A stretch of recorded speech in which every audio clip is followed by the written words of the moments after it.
You're listening to Thursday Night Tailgate with Chris Mascaro and Bob Lazari, where NFL legends live on. Back to you, boys. It's him. He's alive. All right, now back and making his 18th appearance with us here on Thursday Night Tailgate is NFL Stats Guru and a member of our 2015 Hall of Fame class, Russell Baxter. And as we always say, no one on the planet knows more about every team and every player who's probably ever played in the league than Russell does. Be sure to check him out on his website, profootballguru.com, and follow him on Twitter at BaxFootballGuru. You can also find his work on fansided.com, NFLSpinZone.com, and WBLZ, and we're glad he is back with us again tonight here on Thursday Night Tailgate. Hey, Russell, Chris, and Bob, thanks for coming back on the show. Welcome back, Russ. Hi, guys. I really appreciate the introduction and all that stuff, but, ever since Pluto went away, we're only down to 8 planets, so it just doesn't have the same kind of bite to it. Well, we'll try to spice it up a little for you next time.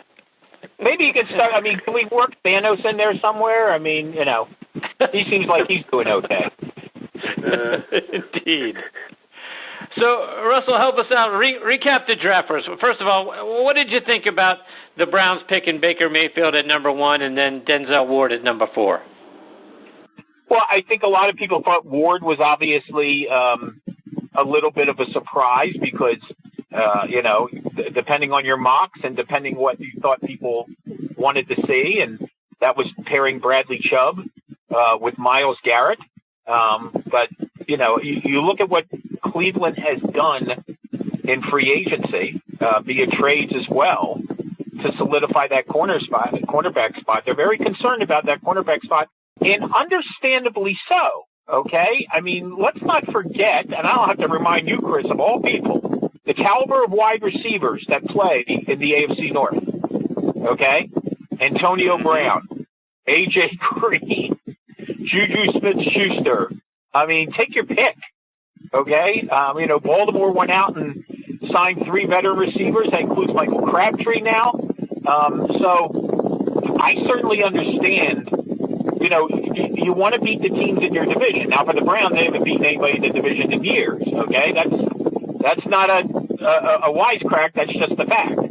So for Greg Williams' defense to match up, I think he feels like they have enough of a pass rush. Not saying they won't get more, but they need some cornerbacks to match up with these guys. And there's a reason they haven't won a division game in a long time. As for Baker Mayfield, I wish I knew more about. I know he won the Heisman Trophy. It's not like I do scouting or anything. But boy, did he get a lot of, almost like a boost of confidence from a lot of the teams that I think we were surprised, as we have read over, that were really interested in moving up for him. Obviously, the Jets, I think a lot of people thought he was just going to fall to the Jets at number 3. But, John Dorsey played his game of poker. He kept very, very quiet. He was, I think the best word to describe him is moxie. And, the Browns, obviously, who've gone through 28 different starting quarterbacks since 1999, and just traded away this offseason their starting quarterback in the past year, Deshaun Kaiser, who started 15 games for them, bench for 1 game, bench for a guy who's now no longer with the team. They kind of cleaned house. So, but if you, no reason not to believe some of the stuff you read, that New England was very interested in Baker Mayfield. The problem is jumping all the way up to number 1 from number 23. That's even Jesse Owens couldn't make that leap. So, obviously he impressed a lot of people. And, hopefully for the Browns' sake, they got their man. And they don't have to rush him in there. They've got Tyrod Taylor. I actually thought it was a very smart move by John Dorsey, because they needed somebody at the quarterback position who could bring a little stability and also prevent from turning over the football, okay? I'm sure I've thrown this out already. The Cleveland Browns last year, in an era where we don't see as many turnovers as we used to, coughed up the football 41 times last year as a team. 41. Those are like 1970s, 1980s numbers, okay, with more physical. This was just sloppy football. And Deshaun Kaiser, bless his soul, obviously had 28 of those 41 turnovers. Now, I can tell you, Tyrod Taylor in 3 years as the Buffalo Bills starting quarterback, and even if you include his years with the Ravens where he barely played, he doesn't have 28 turnovers in his entire career. So one way listen, I've done 98 years of study on this. I'm almost certain one way to improve your offense is to hang on to the football. Indeed. So, Browns aside, Russell, who do you think did really well in the draft, and who's causing you to scratch your head a little bit? Well, shameless plug. I did a piece for Fanside talking about the 5 teams I thought. It wasn't necessarily Bob and Chris who I thought had the best drafts. Okay, I'm sorry, Miller had the best drafts. We all know that. Okay, so it was the teams I thought that helped themselves the most based on what they were looking for and need and what they were able to get. So the Giants need a running game and they need help on the offensive line. Well, they got Saquon Barkley and they got Will Hernandez, the big guard from UTEP. They're going to put him next to Nate Solder and watch Saquon run. I mean, to me, Saquon was the best player in the draft. I think we talked about it last week. He can run, he can catch, he can block, can even return kicks if need be. He did that last year. He had a couple kickoff returns for touchdowns. I thought they helped themselves. I thought Tampa Bay helped themselves in terms of they needed somebody to plug next to Gerald McCoy. They got that with Vita Vea, which every time I hear that name, I think of I Love Lucy, Vitamita Benjamin. They also got Ronald Jones, the running back out of USC. This was the team that let Doug Martin go. I think he'll wind up the immediate starter in their backfield. Chicago continues to intrigue me. Roquan Smith. They got another wide receiver in Anthony Miller. But I thought the team that helped themselves the most, to answer your question, was the Indianapolis Colts. They got 2 big guards, not LeBron James and Russell Westbrook. I hope I'm saying that right. And they also went out and got a lot of edge rushers. Their defense has been very disappointing for any number of years, even when Peyton Manning was there. That beef up the middle, I really thought Chris Ballard did a nice job. And if you remember last year, early on in the draft, they went out and got defensive backs like Malik Hooker, their first-round pick. This year, they really kind of concentrated on the front 7. And if those young guys can come around, the point I was trying to make is we still don't know, Chris and Bob, about Andrew Luck. We really don't. But I think what Chris Ballard did in the draft, he didn't do that much in free agency. They wound up picking, by the way, four guys in the second round. What I thought he did in the draft was make it possible that this team could be very competitive even without Andrew Luck. Bob, questions for Russell? Yeah, Russ, great to speak with you again. And back to the Giants a little bit, Russ, and I agree with you. I think they improved. Will Hernandez, he needed to protect Manning a lot since last year. Flowers is now gone. It seems like they're cleaning house. They're going to have a new, obviously new coaching, and they did pretty good. I think they balanced it pretty good too, Russ. They got a couple good defensive players in the 3rd round. And obviously everyone's talking about no quarterback, but they did get Lauletta from Richmond in the 4th round. I'm wondering, what do you see? Is this going to give a shot in the arm to a guy like Manning? I mean, he's going to have the tools to work with. Is this going to breathe new life into him? And what's going to happen with the backup quarterback position there? I think, to be honest with you, there's a lot of life breathed, for lack of a better word, back in the Giants because, and I don't say this to be mean, but it became very apparent as the year went on that McAdoo was just not the right man for the job. Okay, I have never heard. You realize at one time during the year, and as it turned out, when it was all said and done, the Giants had 3 wins, and they had 3 quarterbacks suspended for 1 game. When you have as many suspensions as you have wins, you've had a long year. Okay? Now, to Ben McAdoo's credit, I will say this. He's the only man to bring down Eli Manning since 2004 and knock him out of a game. True.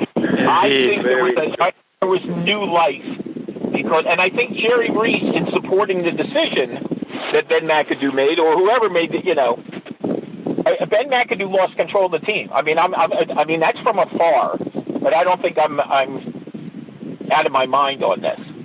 I think Eli's got plenty of life left, and I think let's put it this way: Darnold and Allen and all that. If those guys were not available this year, I wonder how many people would actually be talking about Eli's successor.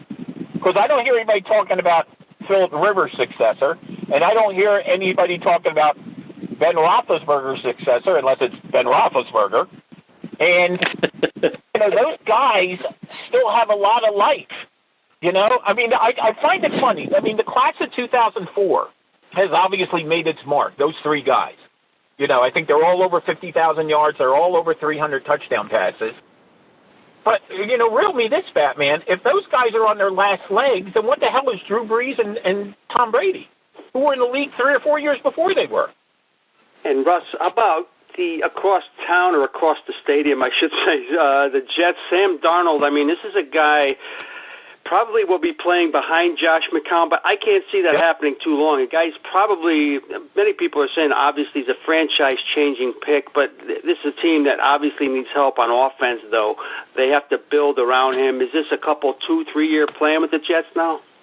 I don't know if it's a 2 or 3 year plan. I mean, I look at what Josh McCown did last year. Honestly, I thought he had a very solid year. He wound up breaking his wrist in week 13 in Denver. Or I'm sorry, week 14, completed like 67% of his passes. They don't have a lot of guys to help him. I mean, Quincy Enunwa wound up missing the whole year. Robbie Anderson, we won't even get into that. He had a terrific year for them. Austin Seferian-Jenkins, they're not surrounded with a lot of skilled people. I think I threw this stat out to you last week. Darnold was the first player the Jets took in the first round from the offensive side of the ball in 9 years. Okay? No linemen, no wide receivers, no tight ends, no running backs in the first round. I mean, that's great, but how about, as Mr. Miyagi said, how about a little balance? Okay? They have not developed the offense whatsoever. I don't care who they would have in there. That's the biggest problem. Now, I like what the Jets did. They went out and got Isaiah Crowell. They already have Bilal Powell. They've got Thomas Rawls, who they brought in, and maybe he can stay healthy. But offensively, they are devoid. I mean, listen, 2015, Ryan Fitzpatrick had a magical year. They had Brandon Marshall. They had Eric Decker. They had Powell. I mean, it was a different team. And they have lost that since then. But for the most part, it's a team that when Rex Ryan was there, and to a degree Todd Bowles, that is, relied on their defense. And their defense has kind of hit the skids the last couple of years because it can only absorb so much of the team responsibility. I like the fact they went out and got some inside linebackers and Kevin Minter and Avery Williamson from the Titans and so on. And when Trumaine Johnson signed there, guys, it showed me that people liked what they saw out of the Jets. All I heard last year is the Jets are going to tank, the Jets are going to go 0-16, blah, blah, blah. They were a pretty feisty football team for the most part. I mean, they laid some eggs, but they also had their share of frittatas. Russell, before we let you go, remind our listeners one more time about how they can follow you on social media and all the different places they can read your articles. Bax Football Guru on Twitter. ProFootballGuru.com is the website. There's Pro Football Guru on Instagram. There's Pro Football Guru on Facebook. And I don't often talk about some of the team pages I have for Pro Football Guru on Facebook, something I experimented with about a year or so ago. Might do even more this year. Packers, Cowboys, Steelers, Redskins, Patriots. So everything I write either goes on Twitter or goes on Facebook. But as usual, thanks for having me on, guys. I really appreciate it. And it's going to be a fun couple of weeks. There's still a lot of, I know you guys were talking about Des Bryant and so on. As we see other veterans kind of get cut, we're going to have that second wave of free agency sooner than later. Thank you so much. I know you've got an event to get to. Thank you so much for your time tonight, Russell. We look forward to catching up with you again real soon, my friend. Yeah, good luck on the golf course you're going to, Chris, and say hello to all those balls you donated. So appreciate you, Russell. No problem. Take care, my friend. See you, Russ. That is the great Russell Baxter. We've got our next guest, Tony Collins, hanging on the line. We're going to get to Tony right after this quick station break.